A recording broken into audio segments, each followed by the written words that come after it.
You may begin. Thank you so much, Asia. And good morning, everyone. My name is Noel Pfeffer. I lead the city's Community Development Administration. It is 10:08 a.m. on Thursday, November 7th, and we are here at 1520 Market Street for a public hearing, the second of two required public hearings on our 2025 to 2029 consolidated plan. Before we get started, I want to introduce Rashonda Alexander, our Director of Compliance, who will be presenting a portion of today's slides, as well as Tom Nagel on our team, our Public Information Officer, and facilitating everything along with SDLTV today. We're also joined by members from LISC, Chris Plummer and Ethan Guy, who will share a little bit about their work on the consolidated plan, and in particular on our neighborhood revitalization strategy areas, and then also the reinvestment fund may share a little bit on the market value analysis.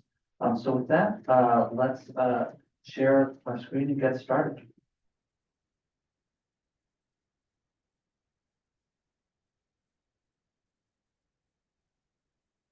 Okay. All right. Next slide. So we are here as part of our citizen participation process that we need to go through as part of the consolidated planning process. So the way that this process really works is the consolidated plan sets our strategic and funding priorities for how we deploy federal funds for the coming 5 years. And so before we submit that plan to HUD, we need to do a series of citizen engagement and community engagement to hear your priorities.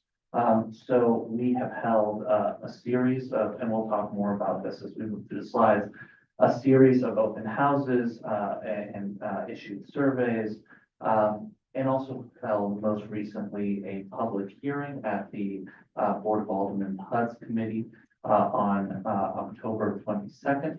And we are here today to provide a very similar presentation, just providing an overview of the work that has gone into the consolidated plan and the priorities which it reflects.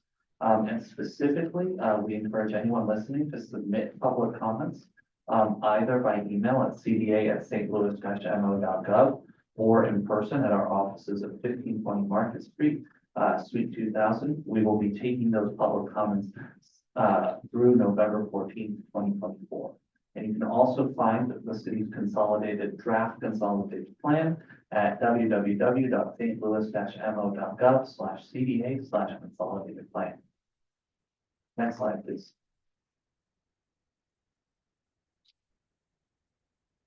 So today we'll be talking a little bit about CDA, digging into our consolidated plan, digging into also our annual action plan, which governs how we are deploying funds in 2025 and essentially how we are implementing the consolidated plan, and then hearing from you and taking public comment and answering any questions. Next slide. So CDA is a city department which serves as a hub for a variety of federal, state, and local funds for the city of St. Louis. We are charged with deploying these funds to drive economic justice initiatives by supporting an array of public, private, and nonprofit partners who are providing social services, youth services, senior services, food assistance services, reentry services, much more, who are building affordable housing, activating vacant properties, and lifting up their communities. There's a little bit of history here, which I shared with the Board of Aldermen. I encourage anyone who wants to learn more about the history of the Community Development Block Grant Program for its 50th anniversary today, and the history of CDA and the city's development agencies, to listen to that hearing again on October 22nd, which is recorded on the city's YouTube page. Next slide. So a little bit again about CDA for context is that we're really divided into 3 operational divisions. So we have our fiscal team of accountants who manage the money and review every pay request, review invoices, make sure that the supporting documentation is in place to guard against fraud, waste, and abuse, and get the money moving. We also have our compliance team, again led by Rashonda on my right, which manages hundreds of contracts and grant agreements, and really navigate these grants from start to finish, from reviewing applications to awarding funds to pulling together the file and all the compliance documentation, drafting program contractual outputs and criteria and budgets, getting the contract executed, and then ultimately monitoring the program, reviewing programmatic and financial reports, and conducting site visits. And then finally, we have our construction team of engineers and housing analysts and architects who manage over 100 housing production projects, as well as CDA's home repair program. Next slide. So what exactly is the Consolidated Plan? It's a 5-year plan that we are required by the federal government to create in order to receive federal formula funds. And the next slide will go into what those 4 formula grant programs are. But there are about $25 million in total, which comes to the city of St. Louis every year. And this consolidated plan really defines how we spend them and what we are trying to achieve strategically through these programs. And all funds must be deployed to meet a national objective. And the 3 national objectives are serving low to moderate income households, which means under 80% AMI, means for a family of 4 under $86,000, eliminating slum and blight, which much of the city can be defined as blighted, and responding to urgent needs, which really typically involves some sort of natural disaster or emergency that would be displacing a significant number of individuals. Next slide. So the entitlement programs themselves, there are 4 of them. There are CDBG funds, that stands for Community Development Block Grant. The city receives about $18 million a year. These are the most flexible funds. Up to 19% of this allocation can be used to provide public or social services, which we'll dig into more along this slide deck, but is often our most competitive and most sought after set of funds. There's also home funds, which may only be used to provide housing to low and moderate income individuals, in which we allocate in full towards our housing production and preservation program. Emergency Solutions Grant Funds, which we award to the Department of Human Services to conduct outreach to our house community and connect them with basic shelter and supportive services. And finally, Housing Opportunities for Persons with AIDS funds, which are administered by the Department of Health, approximately $3 million per year, and are largely committed to longstanding partnerships between the Department of Health and Doorways and Peter Health. Next slide. And so how does this funding process work? So at a very high level, what HUD requires from the city in order to continue to receive this roughly $25 million a year. And it should be noted that this $25 million a year had kept up with inflation at the level it was funded back in the 1970s, when it was first created in 1974 through 1980, will be over $75 million today. And so we've really seen it erode as a result of inflation over the past 4 decades. But in any case, the way that the process works is that we have to put together a consolidated plan every 5 years that defines our strategy and objectives. And that is due 45 days before the beginning of that next 5-year period. Then we have to produce each year an action plan that's also due that 45 days before the beginning of the program year. So our program year runs from January 1st to December 31st.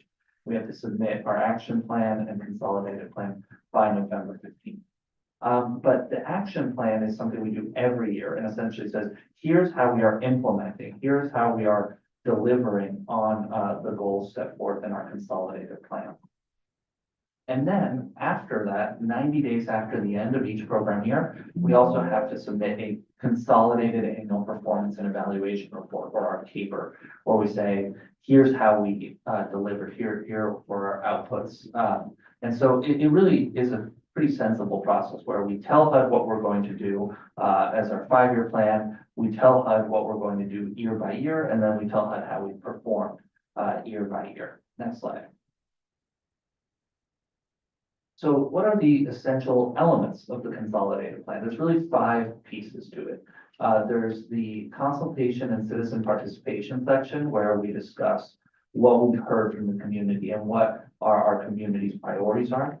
The needs assessment, which is data-driven and details in particular the housing needs of the city's low to moderate income households.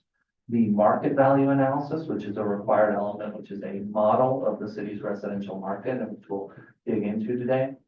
The analysis of impediments to fair housing, which identifies violations or potential violations of the Civil Rights Act, as well as other barriers to fair housing. And the strategic plan, which sets forth our goals in terms of the number of individuals who we wish to serve, number of units of housing we wish to develop, et cetera, et cetera. Next slide.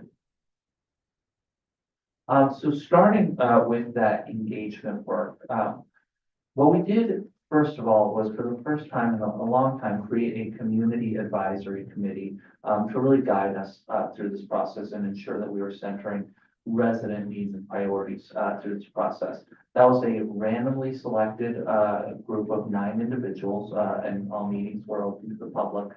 It was really invaluable, and we'll talk about this more, but one of the things that we are recommending for our 25 to 29 as part of our strategic plan for the coming 5 years is to continue this practice and make this a standing committee with rotating membership.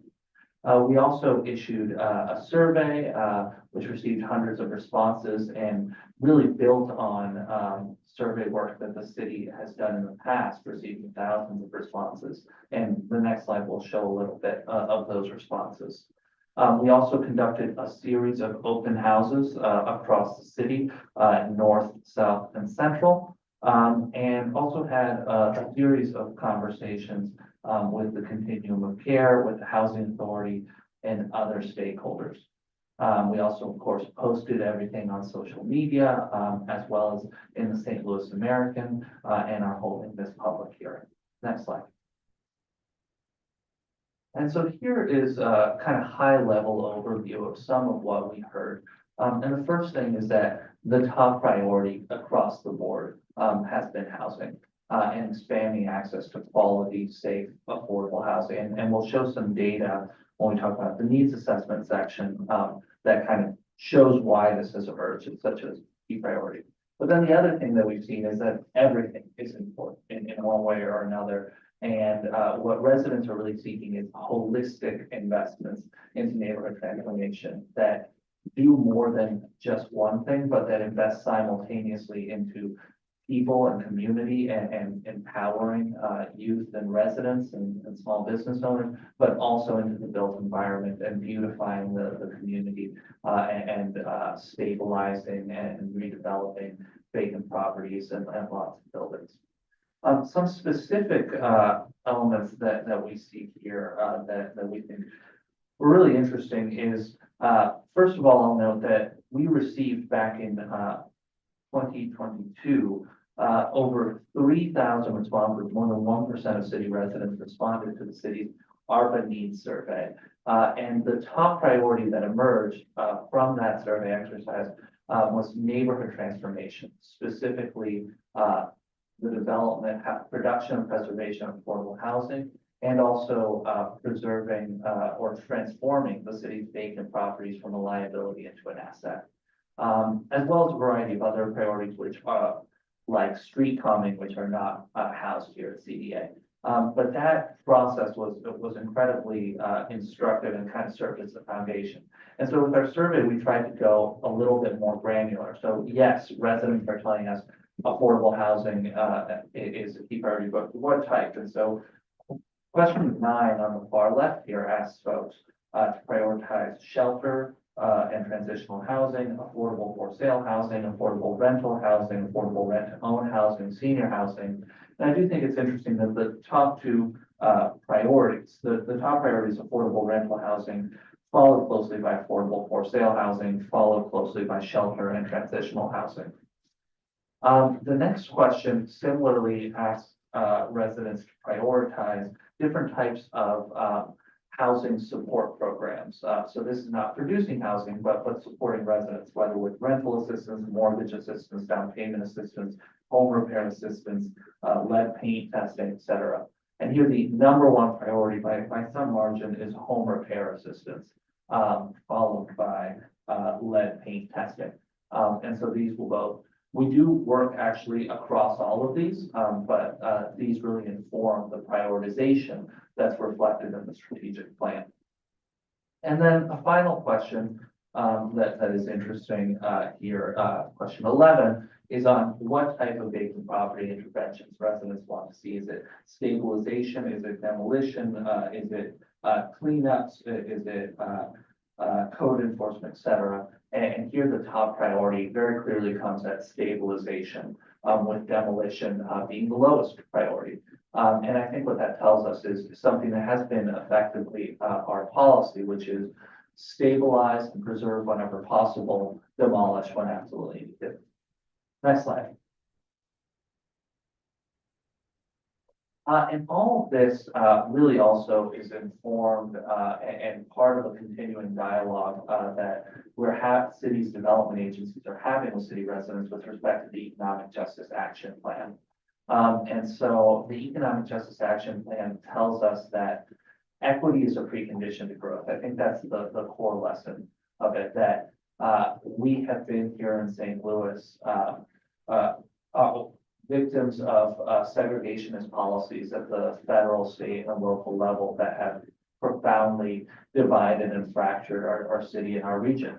That between restrictive covenants and redlining and urban renewal policies that destroy Black neighborhoods and suburbanization and highways and white flight, we have scarred our city with this profound divide and the hollowing out, in particular from St. Louis.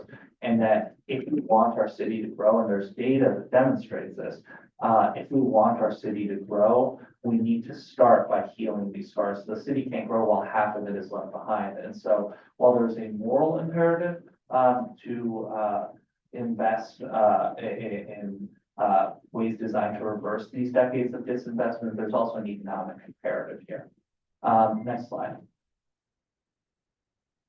And the ways we're putting this into practice is in part through the use of economic justice indexes, where we look at different types of needs, where we look at disparities in life expectancy, in violent crime rates, in median household income and property values, and access to the internet and other factors. And we see that there's a tremendous amount of overlap in this need. And then we are calibrating our funding to also reflect and address this need. And I think that's something you can see in the map on the right, which is also a map that is publicly available on the city website. And it's interactive. You can actually click on a lot of those dots and learn about those projects.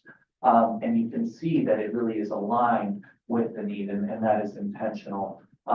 It's not, the Economic Justice Index is not dispositive in terms of our funding selections, but it's a criteria where as we score proposals, one of the points that are considered is how the geography and how it scores on the Economic Justice Index, among other criteria, including the qualifications of the applicant and their experience, as well as the impact of the proposed program. Next slide.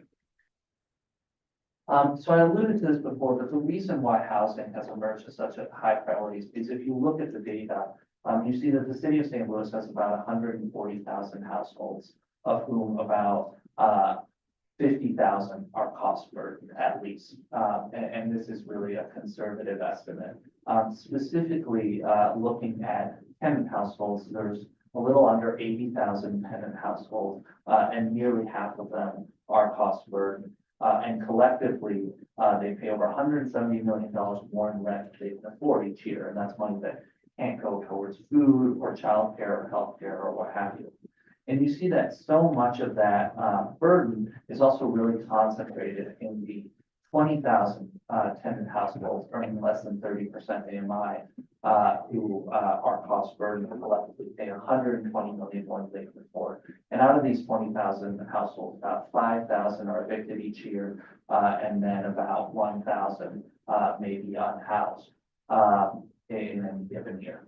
And so here we really see the spectrum of need from our unhoused community, from the 5,000 or so households that are housing insecure, that are regularly facing eviction, to the 36,000 tenant households who are cost burdened, to also the 15,000, nearly 25% of homeowners who are cost burdened. And let me say, this is almost certainly an understatement, because these cost burden figures only take into account property taxes, mortgages, and utilities, not the actual cost of maintaining and repairing the home, which can obviously be increasingly and incredibly expensive.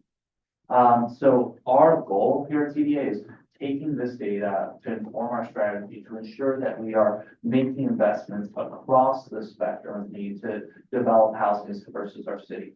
That includes both affordable rental and for sale housing. Next slide. And so that's actually exactly what we're doing. And this slide summarizes the city's housing development pipeline. And what we can see here is that we've dramatically expanded and diversified the city's affordable housing development pipeline over the last few years. Between HUD and ARPA and local tax dollars, the city currently has committed over $100 million towards the development of 3,600 units. And that is, again, just a dramatic expansion. Between 2015 and 2019, the city subsidized the development of about 1,000 units, including just 65 for sale homes and 39 units under 30% AMI. Today, we're subsidizing the development of, as I mentioned, 3,600, tripling that total figure. But also over 240 for sale homes and over 900 units under 30% AMI. So it's both expanded and diversified. And you can see also just the very different character of these investments if you look at the rental versus the for sale units, where our per unit subsidy on the rental side is a lot lower than our for sale subsidy. So for every for sale home that we do, it costs us as much as nearly 10 rental units.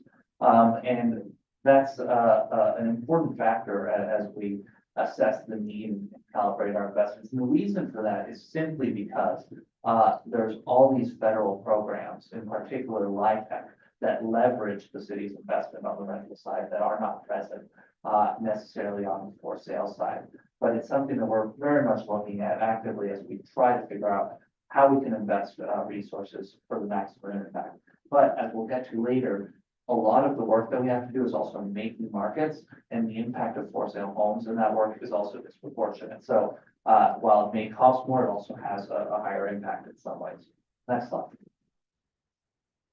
And so these are some of the guiding principles that have informed our housing development work, and they all stem out of a affordable housing report that we commissioned from RISE, which was published in late 2023. And that's that this investment needs to be focused. And that's so important because even though we have more resources than we have historically, and that won't necessarily last much longer, the scale of the need dramatically outpaces the scale of the available resources. So we have to really focus our resources for maximum impact. It also needs to be asset-based, meaning that we want to build housing near city schools, near grocery stores, near parks, near transit. And that is something that is now in our review process and in our scoring process, where projects which are near these community assets get additional points. It needs to be inclusive, meaning that we now follow the Affordable Housing Commission's Universal Design Standards. So that's something that is also being baked into that consolidated plan. And we require rental projects to follow fair housing practices, including good cause eviction and mediation prior to eviction, and capping application fees. Next, the housing that we build needs to be resilient. I'm very skeptical, frankly, and our team is very skeptical of final homes, we've seen too often, homes that CDA helped subsidize 20 years ago come back to our home repair program in terrible condition. And so we're really incentivizing, developers, to, improve the quality of the materials, whether that's with hardy board or other products, or by rehabbing, our amazing brick housing stock, and have more durable, housing. And finally, our work needs to be community driven, and in partnership, with neighborhood groups and community development corporations, who can identify priority sites for development, and also receive bonus points for projects which implement neighborhood plans. Next slide. So here I'm going to talk a little bit about our market value analysis. I don't believe that the Rear Investment Fund is on, and so I'll talk about it. But essentially, our market value analysis is something that we put together every 5 years. Our first one was created in 2014, our next one in 2019, and this most recent one today in 2024. And it shows the city's diverse residential markets, which is really important because our housing strategy also needs to be targeted for different markets. We have different housing strategies in different markets. So in the next slide, you can see a little bit about the methodology behind this. And you'll see that this takes into account median sales prices, residential permits, development happening organically in the neighborhood, as well as vacancy rates, the share of owner-occupied versus rental households, and a variety of other factors. And what's nice is that because these factors are relatively consistent, we can really use this tool to track changes over time as well. Next slide. And so here you see a kind of summary of the city's principal housing markets. And these are ordered from A to I in terms of that median sales price. And you can see that in that A market, which is pretty small and primarily in areas of the Central West End and certain other areas, the median sales price is extremely high. But this in part is because these markets don't have actually very much homeowner residential stock. They're primarily actually made up of tenants. 70% of residents are tenants in this market group A. Conversely, market group B has a 335,000 median sale price value, but it's closer to 50-50 between homeowners and residents. The residential market C is, I think, one that intuitively we associate essentially with Southwest City and all those quasi-suburban single-family zone blocks in Southwest City. Here we see median sales price of about 200,000, but 80% home ownership rates. And if we actually go to the next slide, we also see a couple of other details about the data for each of these groups, including that in market type C, we have the city's average median household income, as well as average median rents that are about $1,100, whereas median rents in market A are about $1,200. Going back to the previous slide, market D is similar but has a much lower percentage of home ownership. Markets E and F are really concentrated in what you might call Southeast City or Dutchtown and the surrounding neighborhoods. And there you see E is a pretty small sub-market that has a very low ownership rate, but F is, and if you go back to the map just to orient ourselves, F is the vast majority really of Dutchtown as well as Carondelet and Patch. And there we see median sale prices of about 100,000, as well as if you go to the next slide, one more, pretty 40% home ownership rates, but still quite low vacancy rates. Then what changes as you get into markets G, H, and I is much higher vacancy rates.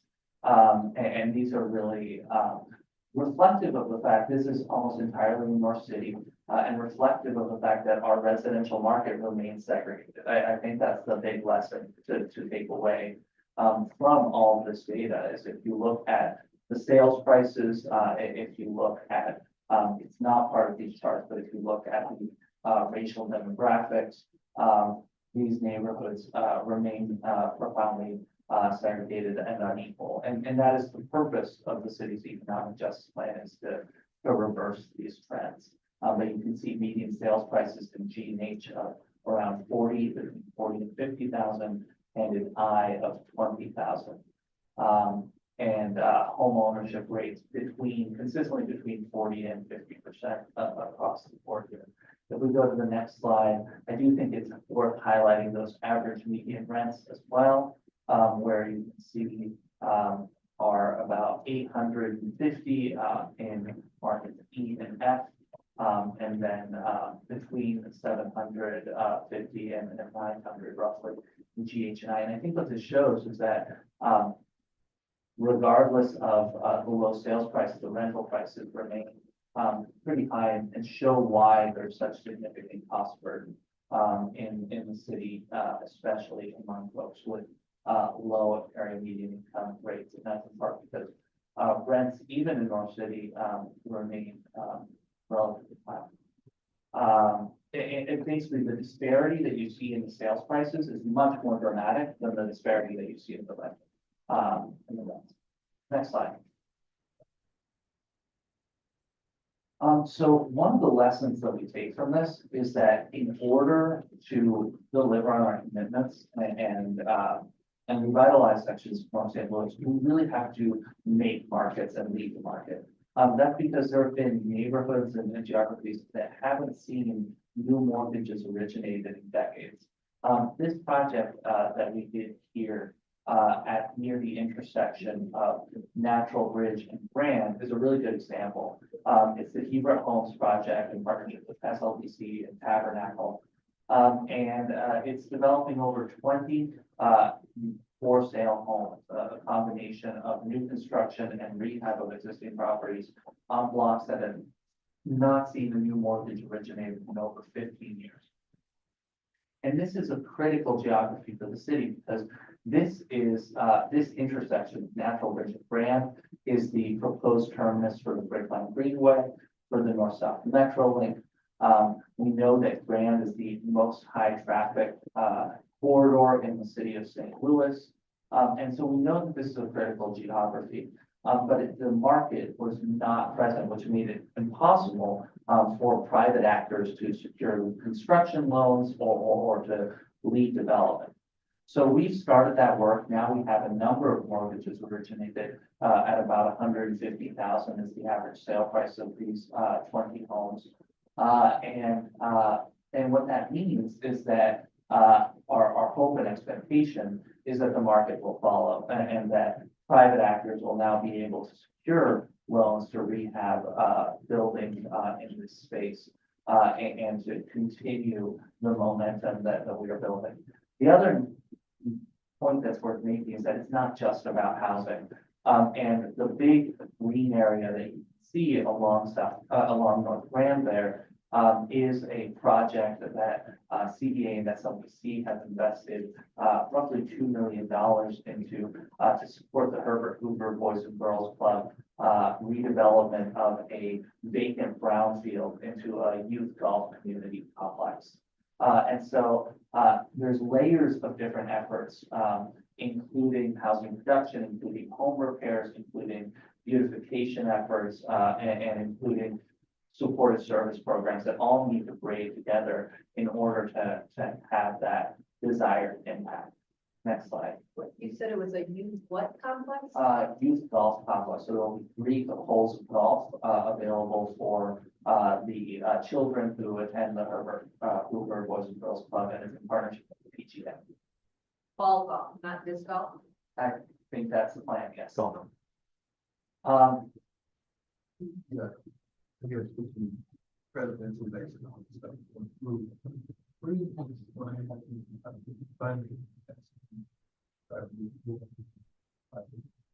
The question asked, and we'll take questions at the end. But the question asked is about the presidential election, how this will affect our programs, and the truth is that we don't know at this point.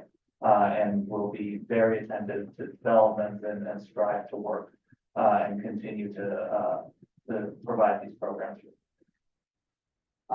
So a number of other examples here that we want to provide, and we'll run through these pretty quickly, but it shows our strategy, and that's fundamentally what the consolidated plan is about. It's about our strategy to drive impact and deliver on our obligation to serve low to moderate income individuals and eliminate quality of life. Could you speak a little closer to the Sure. microphone? In the city of St. Louis. And you can see here in this map, a number of neighborhoods in North St. Louis. And if we go to the next slide, we can start by layering on our housing projects, which it shows up a little small, but there's a lot of small parcels in there, as well as large anchor developments, such as Simmons School, KRSTL campus in the Ville, and the Prince Hall State Office Building. In the next slide, we layer in a variety of stabilization projects. Again, it's a little small, but you can see there a variety of projects where they're through Proposition NS, neighborhood stabilization, or the private vacant building stabilization program where we are stabilizing vacant properties. If we go to the next slide, we add in demolitions. And you see that there's a lot of these on nearly every block. If we go to the next slide, we add in home repairs, which we've done hundreds of over the past year. Next slide, we added other city investments into early childcare centers, into small businesses, into neighborhood beautification, into federally qualified health centers. And you can see how we're touching nearly every block. And the goal is for the whole to be greater than the sum of its parts. And I should note here that this doesn't include a variety of other programs, including our work with the Regional Arts Commission to support artists and arts organizations and to create 2 murals in every ward. It doesn't include our work with our IT department and Parks Department to light up a variety of city parks with free public Wi-Fi. And so the idea is to pull all these different programs together into a holistic set of investments. Next slide. We do the same exercise with a variety of other geographies, including Project Connect around NGA. Let's just spin through these pretty quickly. Next slide.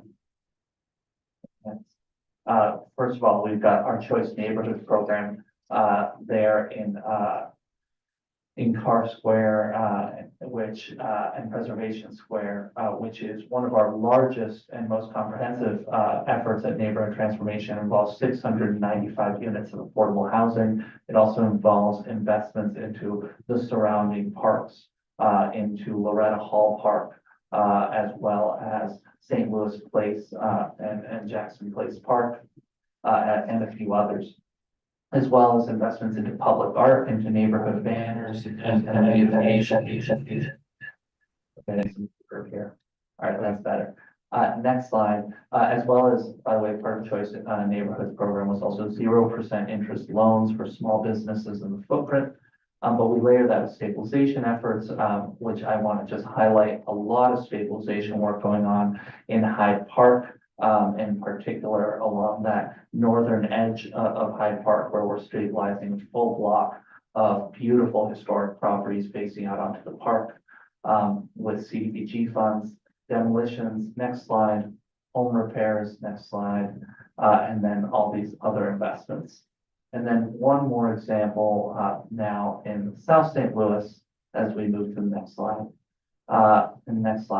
And starting off with affordable housing, you can see a variety of scattered site projects with a particular concentration around Marquette Park with Marquette Homes, as well as a lot of work being led by the St. Louis Art Place Initiative. There's also large LIHTC projects, including Benton Park Place and Crossroads and Virginia Plaza all coming together to add hundreds of units of affordable housing to these neighborhoods.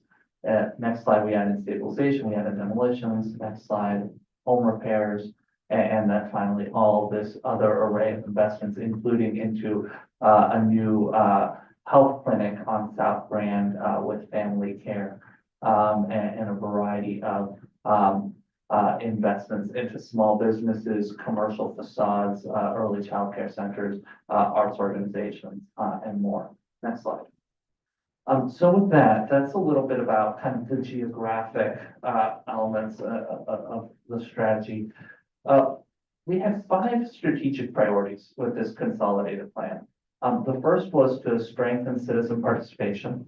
The second was to create, sunset, and redesign programs for maximum impact.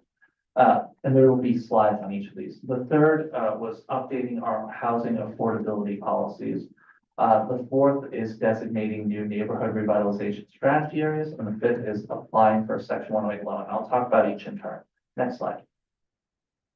So we are really committed at CDA to treating citizen participation as more than a checkbox, but an actual substantive requirement, that because we want to engage in an ongoing dialogue with the community. We want CDA to feel like a reflection of community priorities and resident priorities. And that's why we wanted to create this standing community advisory committee. For some history, CDA used to have a community development commission, but in 1999, when PDA split off from, the planning department split off from the Community Development Administration, that Community Development Commission was renamed the Planning Commission. And so CDA lost its kind of advisory board. This would bring it back by creating a standing advisory committee. Members would be randomly selected from the qualified applicants.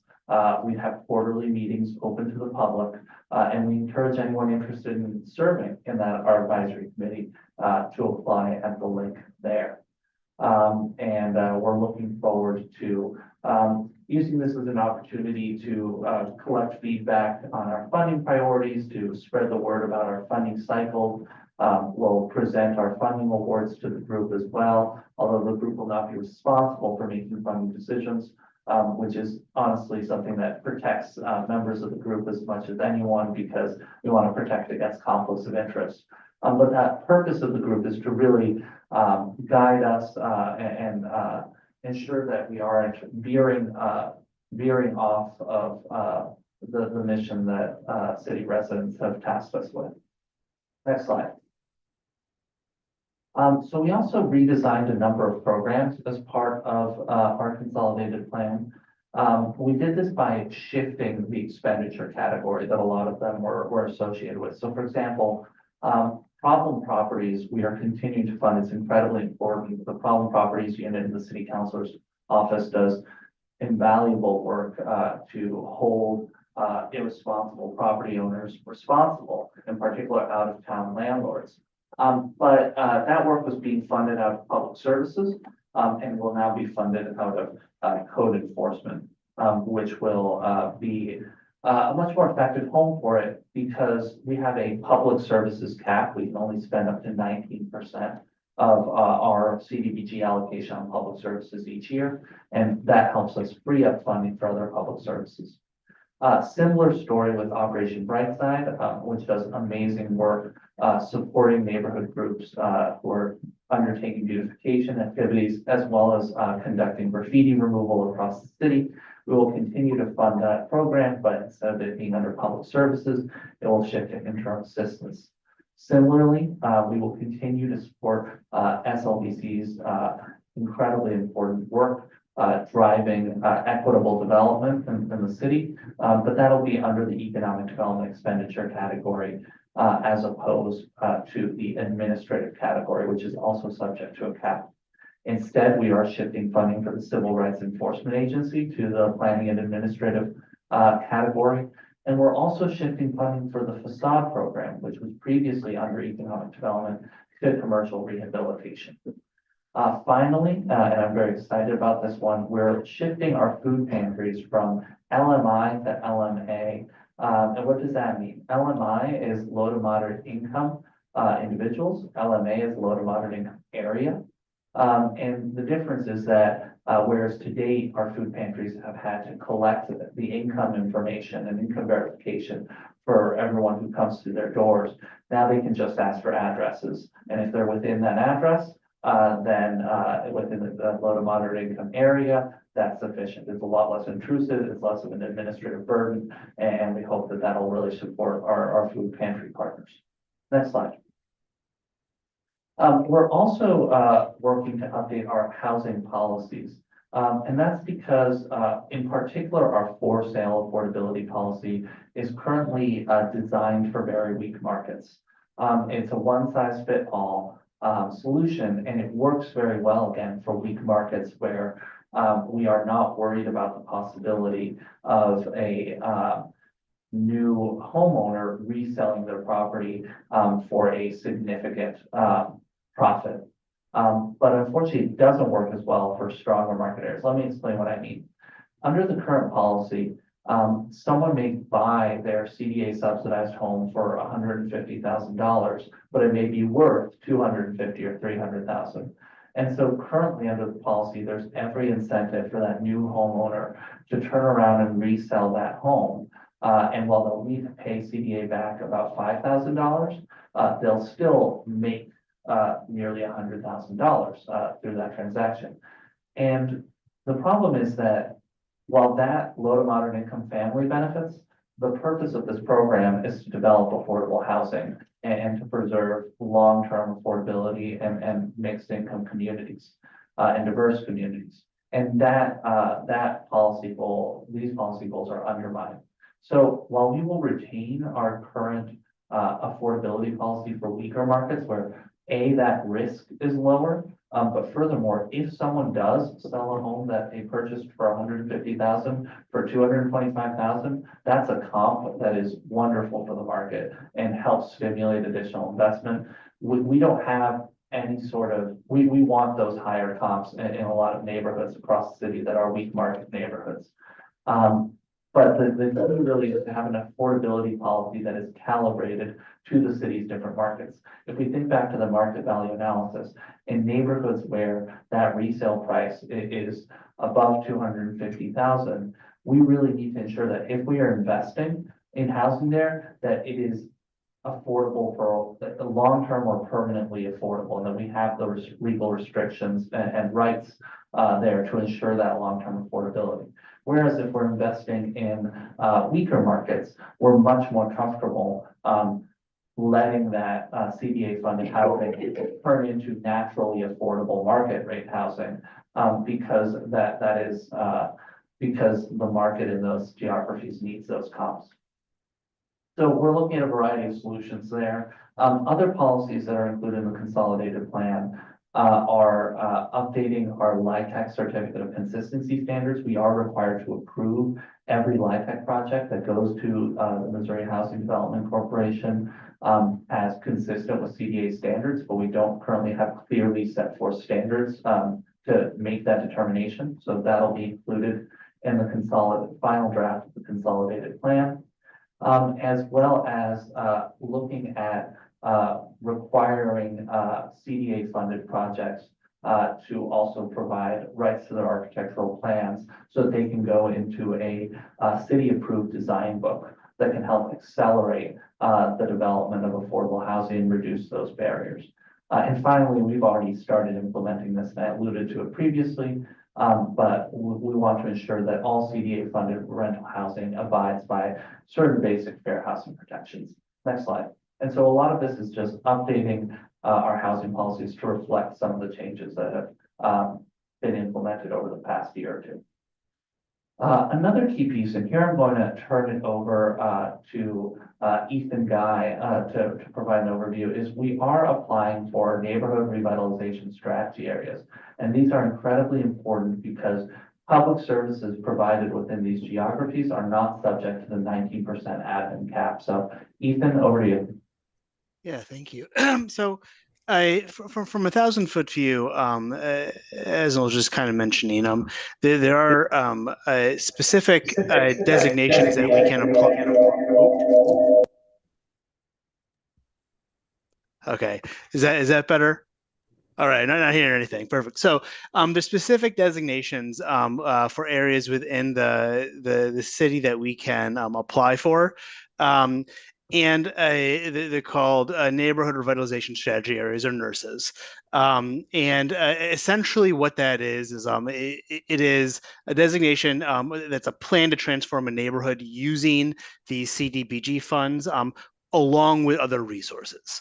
So the city of St. Louis had NERSA areas in the last consolidated plan, but every time that you do a consolidated plan, you need to either revisit or revise to renew past NERSAs, or if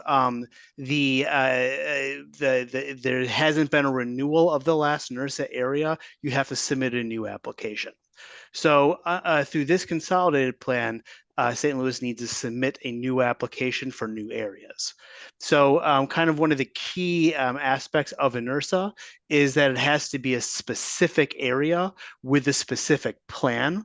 The benefit of that, though, is that what NERSA does, if it is approved, is that it gives the community a lot more flexibility in the CDBG rules and how the funding is used within in that area itself. So kind of the what HUD talks about when they talk about nurses and why nurses are important in HUD's language is that nurses they're more flexible with the CDBG rules, making it easier to accomplish the goals that are set within the nurse regions. They allow for resident initiatives to receive greater support within the NERSA areas. The specific nurses have economic development initiatives that spur jobs and services. That's a key part of the nurses, as well as the nurses want to outline specific partners within that NERSA area. And really the idea is that the nurses want to leverage the use of community intermediaries in addition to the government to help kind of carry out the plan. So that's nonprofits, community development corporations, community development finance institutes. So the map that you're kind of looking at, these are the general boundaries that we've been working on with the community and with the city to kind of help kind of set on these boundaries. They're a little bit different than what is currently in the draft consolidated plan. And the reason for that is we've been working with the community to kind of help adapt and adjust these boundaries. So the process to help kind of figure out what boundaries make sense really started long ago. I think the initial conversations kind of came up in about 2022. And so this has been an iterative process and kind of helping trying to continue to funnel down on what these NERSA boundaries should look like. Because what they're really supposed to do is reflect neighborhoods. They're supposed to reflect the community input and really reflect what the community is telling us and where that interest lies. So what you're seeing here is kind of that latest iteration based upon kind of what we've heard from the community since we opened up the consolidated plan for public hearing and for public comment. And this is what we're ultimately kind of where we're kind of settling on is kind of the final boundaries. The dark green area, just the flag, which is that represents the choice NERSA. So that's the neighborhood that's kind of around the Old North. That is that's already approved. So that we found out a few weeks ago that was already approved. It was kind of approved by default. There is a strategic element here, which is part of the reason why you're trying to align your NERSA areas with your consolidated plan is because a lot of the data that goes into the submission of an approval for a neighborhood revitalization strategy area comes from your consolidated plan. While you can apply for a NERSA at any time, HUD really stresses the importance of trying to get everything aligned and submitted at the same point. So we're trying to do everything all at once so that everything aligns, so that the next time St. Louis goes through a consolidated plan update, would also be the next time if they do want to go through a NERSA, that update happens at the same time. And there's just a lot of reasons why that makes sense in terms of cost, in terms of updates, in terms of data analysis, in terms of tracking, that you want to have everything aligned. So. Thank you for that overview, Ethan. And Ethan will be around to answer questions at the end if there are any questions or comments on the NERSAs or other elements of the consolidated plan. I will note that We are still taking public comment and really want to hear from you if these NERSA boundaries seem right or any suggested adjustments. Although, as Ethan noted, there are various strategic considerations involved here, including census block boundaries that sometimes inform the boundaries that we can draw here. There was one more point to make, that the choice NERSA was submitted along with another larger NERSA. So it wasn't just by default that it was approved, it was previously submitted and we were just awarded it during this process as well. That's an excellent point, Rashonda. And the other NERSA that was submitted was one that covered just about all of the remainder of North St. Louis, and the guidance that we received back from HUD is that we needed to be more targeted, and the title of these are neighborhood revitalization strategy areas. So even though we made the case that North St. Louis could be defined as a community of interest due to its history and shared market characteristics, that was ultimately rejected by HUD. Next slide. And so that feedback has been incorporated here. Section 108 program overview. This is another important element of the consolidated plan, is that it contemplates and sets us up to apply for a Section 108 loan. What is a Section 108 loan? It is a low interest, currently around 5.6% interest loan from HUD to the city through a financial intermediary. And the next slide explains that aspect of it. But the city would commit CDBG funds as collateral, but actual repayment could be funded, a portion could be funded out of CDBG, but the majority we would look at funding through what are called project revenues, or another word for that is third-party loan payments, where essentially, and this is detailed in a further slide as well, we would take this, we're looking at applying for a $50 million loan and invest it towards the development of affordable housing, and then make some of those at least repayable loans. And those repayments by developers would then help us repay the loan to HUD. It could also be repaid by TIF or other local sources, or again by CDBG itself. And none of those details are included in the consolidated plan, nor do they need to be. The consolidated plan just allows us to submit a full application detailing those elements. Next slide. So the way that the agreement would work is that there's an agreement between HUD and the borrower, that's the city of St. Louis in this instance, but then there's also an agreement, a loan agreement between the city and the fiscal agent, which is, I believe, the Bank of New York. And so that would be the actual loan agreement. And then in addition, there would be a series of loans between the city, the borrower, and third parties. And so these would be developers or other partners. Next slide. This is just showing the math. In theory, we are eligible to apply for up to $90 million loan, but instead we're currently looking at a $50 million loan that would require annual debt service of about $4.25 million. Again, a portion of that could be funded with CDBG, but we would be looking to fund the majority of that repayment with loan repayments or other sources. Next slide. And specifically, we are looking at funding 4 loan pools that can meet different types of needs. And these have been informed by the engagement and by this desire to invest in housing as diverse as our city. The first loan pool is a neighborhood transformation loan pool designed to subsidize the development of infill new construction and rehab. This is both for sale and rental, both single and multifamily, traditional and modular construction, and rehab for that matter.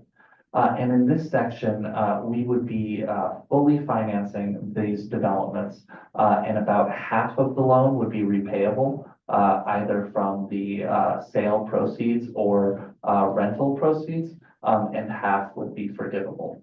Because we understand that these are neighborhood transformation investments designed to make markets that are going to operate at a loss. That is why the city needs to lead, because the private market cannot provide these types of lending products or capital. And that's why we need to be the first mover, so that banks and other private institutions could follow us. So this one would be half repaid by repayments and half forgivable, and that forgivable element in turn would be repaid by CDBG. With the major rehabilitation loan pool, the goal here would be to provide low interest capital, 100% repayable, not forgivable here, but low interest loans to developers seeking to redevelop large vacant buildings, whether those are vacant schools, rec centers, or hospitals. I think it can braid especially well with LIHTC funding. And so if there are projects in the pipeline that are seeking to redevelop a large vacant building into a mixed-use, mixed-income community, please be aware of this resource, which hopefully will be available next year for low-interest capital. A very similar loan pool is the downtown revitalization loan pool, where we are especially focused on bringing these downtown behemoths like the Railway Exchange and the Millennium Hotel online. And it would be very similarly structured as very low interest loan. And here we would likely also be partnering with SLDC and lending the funds to SLDC to serve as the lead developer on these properties, many of which they are already working to secure site control on. And then finally, there's a distressed properties loan pool that's really designed to respond to a problem that we've seen here in St. Louis, especially during COVID and over the past few years, where large nursing homes and senior buildings are running into problems both as a result of deferred maintenance and natural disasters such as in Heritage House, extreme cold caused pipes to burst and ultimately displaced over 100 seniors, or because of irresponsible financial practices in Northview Nursing Home, which caused them to shut down overnight. We want to really get ahead of these. Over the past few years, we've had to scramble to marshal resources to fund the relocation and support for seniors and others who are displaced by these events. But it's a lot smarter to get out ahead and see what investments can be made to stabilize distressed properties. We'd obviously be bringing an intense amount of underwriting scrutiny to these loans, and they would be repayable. But the idea is that there may be property portfolios that currently are struggling to get a loan, perhaps because they're also struggling with insurance or what have you, and having the city be a lender of last resort that can step in to assist in a responsible way. We don't want to be subsidizing irresponsible property managers, but with scrutiny, with underwriting standards, with a clear plan to bring the property back to sustainable management. Next slide. This actually brings the overview of our consolidated plan to a conclusion. There's a lot more in the over 300-page document, so happy to answer questions if anyone has more detailed questions. But at this point, I'm going to toss it over to Rashonda Alexander, our Director of Compliance, to go over our 2025 action plan and how we will be implementing this consolidated plan in 2025 with specific funding program recommendations and programs. Rashonda? In July of this year, we published our request for funding proposals related to CDBG and home entitlement programs, and we received over 130 complete and incomplete applications. We awarded conditionally over 18,283,000 of awards across these 8 different eligible categories. public services, interim assistance and code enforcement, commercial facade improvement, low to moderate income homeowner assistance, housing construction and rehabilitation, economic development, public improvement, and planning and administration. Next slide, please.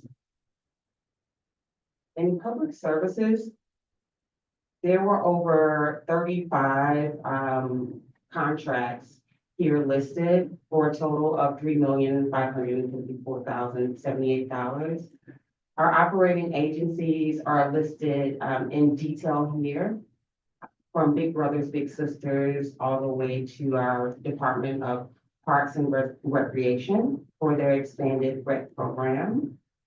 Next slide. We have more continuing operating agencies, Employment Connection, Guardian Angels Settlement, Food Outreach, Mission St. Louis, Dual Ways, and then our Midtown Community Services is one of our newer operating agencies for our youth development, which is a priority, a high priority for this year. Next slide. Northside Youth and Senior Services, St. Louis Youth Jobs, and all the way down to Youth and Family Center all receive conditional contracts for the fiscal year 25. Which rounded out our public services. Our next eligible category was interim assistance. Next slide, please. Where we awarded 2 contracts for the LRA and then also the Department of Parks and Recs, but specifically for Operation Brightside. This year, 16 of our local small businesses were awarded commercial facade contracts. They're listed here, 1 level, 3 Hots in the Shop, AT&T, which is on Broadway, Angels Within, CVS, Be Well Cafe, Dad's Cookies, DeSales Community Housing Corporation, Employment Connection, Intertwine. Oh, sorry, next slide, please. Intertwine, Jack Productions, Lots of Glory, MNLS Partnership, Star Bethel Church, Sugar Witch LLC, The Mallet Shop, and The Property Expert. So these are all of our small businesses that received small grants for their commercial facade. We want to congratulate them. That was over $520,269 worth of grants and forgivable loans for them. Next slide. Our low to moderate homeowner assistance program received 4 contracts totaling $3,065,000. Down payment assistance for the housing partnership, the building division for a healthy home repair, $350,000. Mission St. Louis for their healthy home repair program, $700,000. And then our home repair loan pool at $1.9 million. Our next eligible category, housing construction and rehab, is spread over 4 categories within CDA, of which $3 million was from the home program. They are listed here. Next slide, please. 3 contracts under economic development. Justine Peterson for their micro enterprise technical assistance program received $389,870.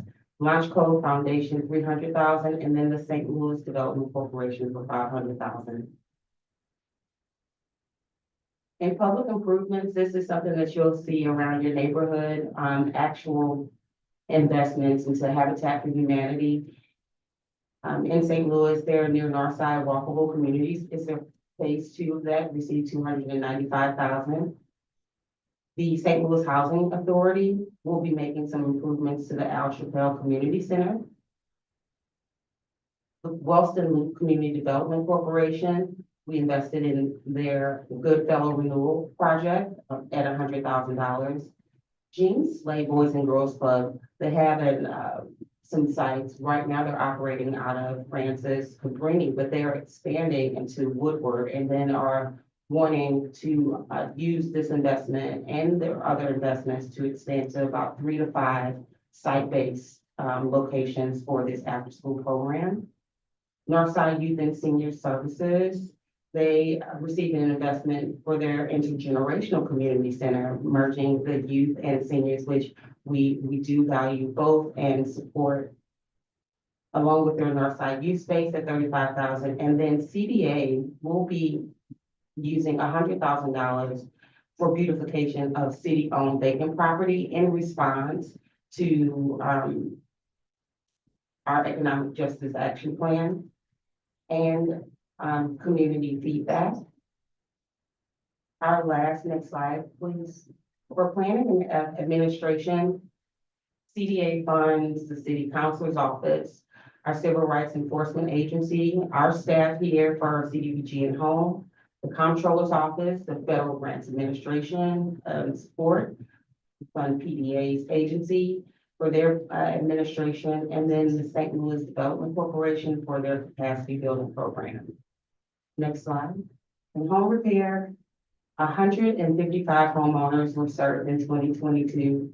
And I really like to point out that in 23 and 24, that's over quadrupled, 700 and plus homeowners now. But still, we know over 1,200 on the waiting list. Please still apply. We are really working to ramp up that program to respond to your needs for home repair. And specific expenditures total over $5.6 million across CDBG, the lead program, home and ARPA. So we've had quite an investment in major home repair and our lead abatement division. Next slide, please. In response to the 22 floods in the city of St. Louis, the city received 25.8 million of CDBG DR funds, which is disaster recovery funds. And we submitted an action plan to HUD, which is also out for public comment if you would like to review it. Next slide, please. We are proposing to HUD to spend across these 5 categories: home repair, a home buyout program, which is totally voluntary, a green infrastructure program, a flood recovery and mitigation planning program where we'll focus on restoration of the river to care, and then administration to, of course, run these programs. And these are the specific allocations and then the maximum awards that we have proposed to HUD and are requesting their acceptance for. Next slide, please. Going through our timeline, we had our first community outreach event in March of this year. Our first draft action plan was submitted in May. We held our first public hearing in June. And then we have again reissued the action plan, which I stated earlier is now available for public comment through the end of December of this year. We anticipate that HUD will grant us an approval of our action plan for these disaster recovery funds by March of next year, 2025. And we plan to get our first programs launched by second quarter of 2025. That is it on DR. Do you have any questions? Next, oh, there's a slide.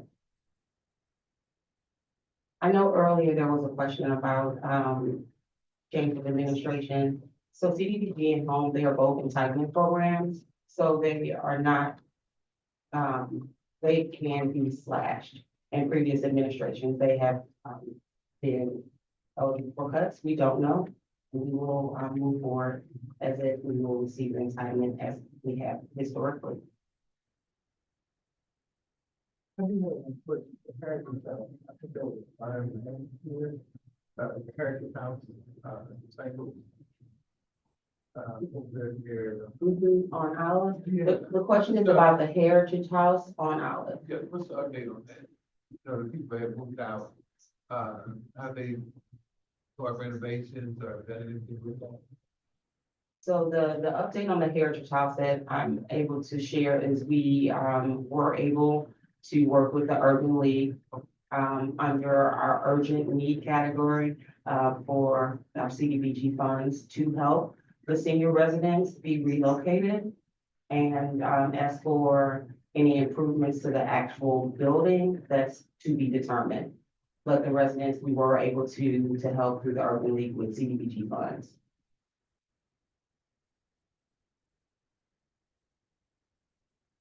Do we have any questions online? We have 20 attendees online, and I've let them know that they can raise their hands or go ahead and just put your question in the chat, and we can bring you on live here into the room at 1520 Market Street, or you can just go ahead and put in questions in the chat.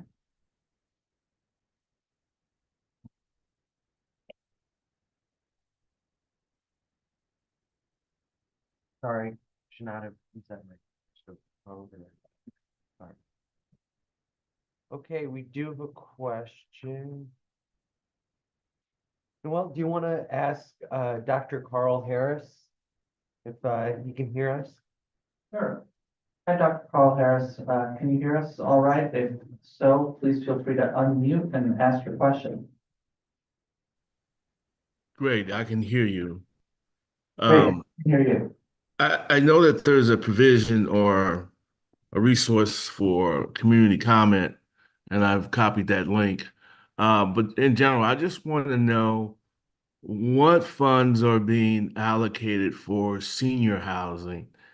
As you know, we have a population that's living longer, seniors are living longer. What strategy exists to develop housing for this group? Great question, Dr. Harris. And the answer is that we're funding over 100 housing developments across the city, and that set of projects includes a number of senior buildings. A few that come to mind off the top of my head include Benton Park Place, include Crossroads, include the Veterans Apartments at the Prince Hall State Office Building, as well as a number of others. We've actually been very fortunate. So for senior housing in particular, for multifamily senior housing, the model is typically LIHTC. And we've been LIHTC stands for the Low Income Housing Tax Credit. That makes up typically well over 50% of the capital stack of these projects.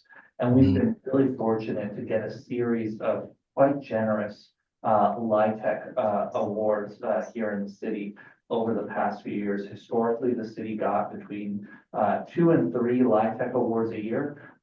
In 2021, 22, and 23, we've gotten between 5 and 7 each year. So it really is a pretty dramatic increase, and that includes a variety of senior buildings. I hope that answers your question. Yes, that helps for sure. Yes, thank you. Thank you. I did have one other question. I heard one of the other panelists say that Old North is a NERSA designated area. Is that true? Yeah, that's correct in what we are applying for. It has not been approved at this point, but yes, it is within one of our proposed nurses. Okay, wonderful. Thank you. No problem. Thank you.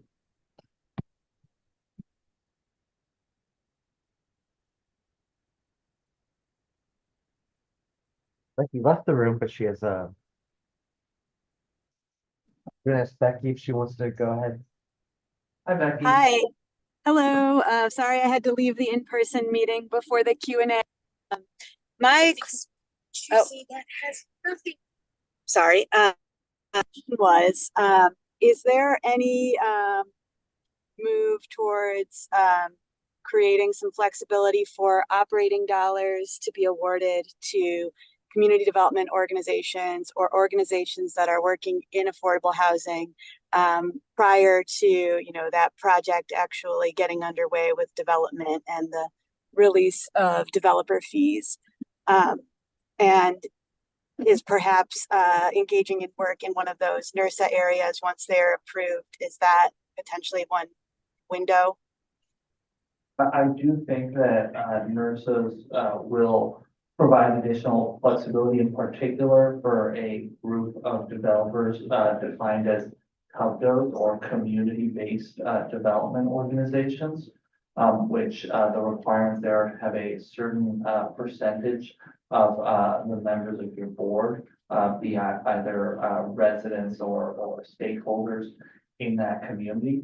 And so I do believe that the nurse designation will support that, in part because one of the challenges we face is that the requirement there have a one of the challenges we face is that the eligible activity that you're describing, which we agree is a need and would like to support, is going to fall under the public services cap in all likelihood.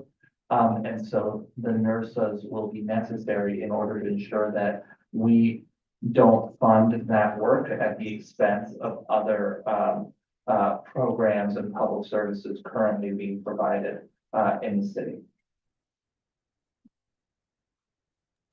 Thank you. No problem.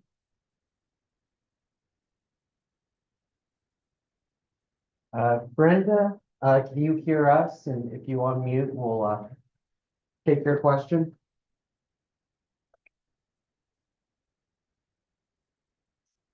Can you hear me? Yes, we can hear you, Brenda. Okay, my question is, I'm looking at the major home repair, but I don't have a problem like that. How long would it take if you're on the waiting list? And I noticed you said something about 1,255 people on the waiting list. What is the time frame if I was to sign up, not for a major home repair, but something smaller? What is the time frame on something like that? Good question. So first of all, the eligibility criteria for our home repair program is very straightforward. It is one, do you own your home? And two, are you under 80% area median income, which again is about 86,000 for a family of four. If you do meet those criteria and you have a repair, then you should definitely apply. Then while the wait list is 1,255 folks, what we can do is for repairs that are an urgent threat to life and safety, we can accelerate those. So the average time on the wait list depends in part on the severity and urgency of the needed repair. When you talk about something being minor, it depends on how minor we're talking about. What we may have an opportunity to do in that case is to refer you to one of our various partners in the home repair network that do really wonderful work as well. And there's in fact actually a resource guide, which I'll try and drop in the chat, which shows the contact information and the scope of the repair services provided by each of these programs. So basically what I would encourage you is apply. We'll take a look, see what the scope of the repair is. If it's not a good fit for our program, or if it's not kind of urgent and life-threatening, and so you might stay on the wait list for, frankly, if we can't expedite it due to an urgent threat to life and safety, it's going to be multiple years. Then we can also refer you to other partners or share their contact information. And then I will drop a link to that guide in the chat. Okay, and you will be putting that, you say you would be posting that, or how would I get that information? Yeah, I'm going to drop a link in the chat right now. I don't know if you have access to the chat, but if you do, you will find it there right now, actually. I just posted it. Okay, then I appreciate it. Right. And Brenda, feel free to call us here at CDA. Absolutely. Okay, I sure will. Thank you. Thank you. Rhonda Lawson, she has her hand raised. Rhonda, can you hear us? Hello. Hello. Hello. Yes, this is Keith. I was just logged in under Rhonda Lawson.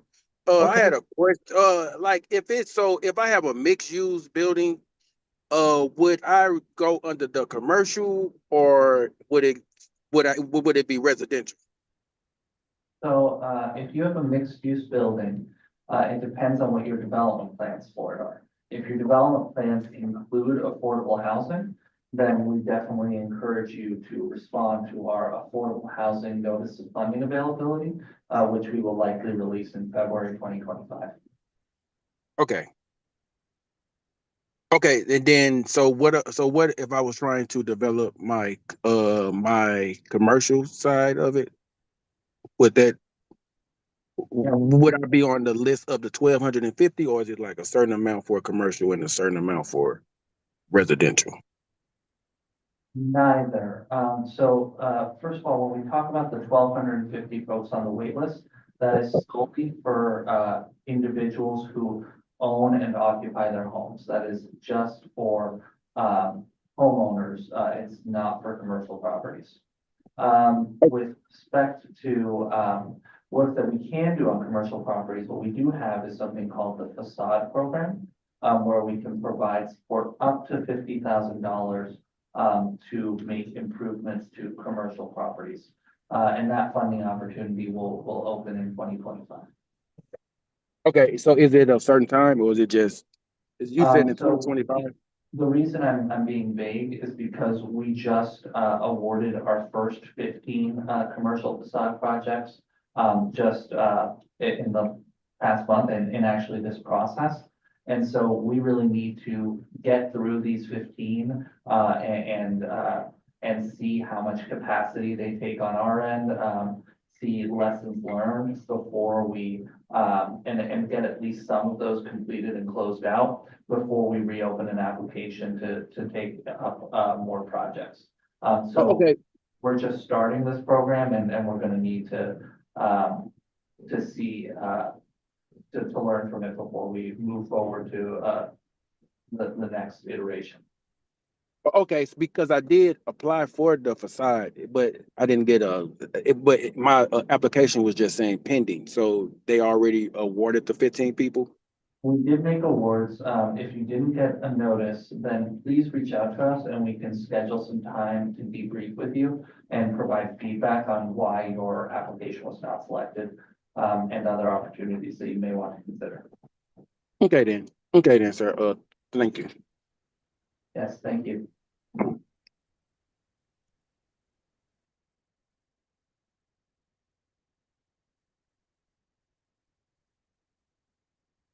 Any questions in the room? CDA staff, any observations or questions? I don't see any hands raised or questions in the chat, so maybe we want to remind folks that this hearing and slide deck will have a link on CDA's Complan webpage, city website /CDA/consolidated-plan, and we'll count to 5 and see if anyone wants to raise their hand for questions, and then maybe we can thank everyone for their time.